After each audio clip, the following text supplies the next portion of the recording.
Дархан айылдык милиция бөлүнчөсү Дархан айылында жайгашкан. Биз тейлеген аймакта калктын саны 20 миңге жакын. Имаратыбыз баары заманбап, шарттар түзүлгөн. Келген жарандарга сервистик тейлөө көрсөтүп, иш алып барабыз. Имараттын аты биздин Дархан айылынын тургуну Миманакунов Ургазы Жолдошовичтин атынан коюлган. Имаратка киргенде эле коридор кенен чоң, оң капталында Ургазы Жолдошовичтин кызмат өтөө учурундагы сыйлыктары камтылган, шака атайын бекитип беришкен. Туугандары, келинчектер атайын жасап музей сыяктуу кылып беришкен.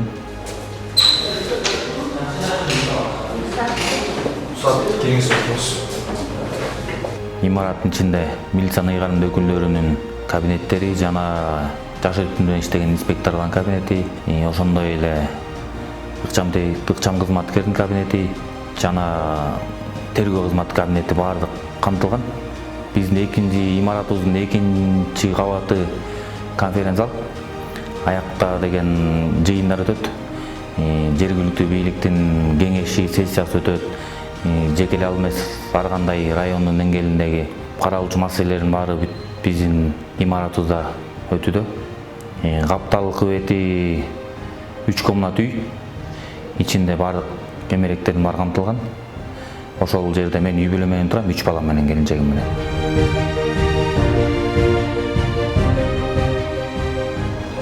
Энкон кандайсыңар? Кандайсың, аратасың? Кичим мен. Кел агай, кел. Кел опелактай. Кел опелактай. Опелактай. Бияка келгенибизге бир жыл болду. Бияктын шарттары бүт баары каралыптыр. Бияктын шарттары бүт мага жагат.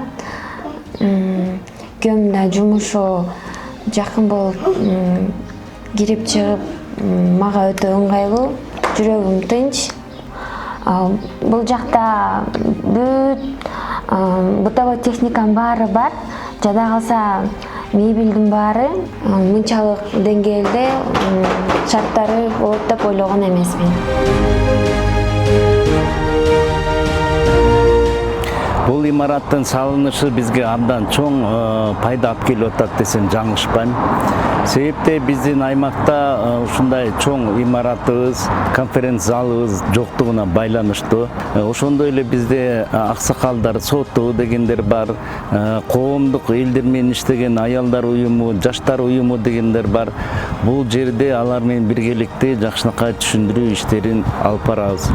Бул биринчиден. Экинчиден, эми ошо өзүңүздөр көргөндөй жолдун жанында жайгаштыкканда бул айылдын да инфраструктурасына жакшы таасир берет.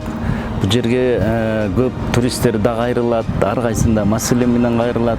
Жалпы жакшы болду деп биз эсептейбиз. Ошондой эле милиция кызматкерлерине иштегенине бүт ыңгайлуу шарттар түзүлдү. Бул жерде үй бүлөсү менен жашап аткан милиция кызматкерлерибиз бар. Бул имаратты колдоо көргөзүп, каржылап ушинтип салынып бергенине ошол биринчиден баштап биздин өлкө жетекчилигибизге, Ички иштер министрлигине терең ыраазычылыгыбызды билдиребиз.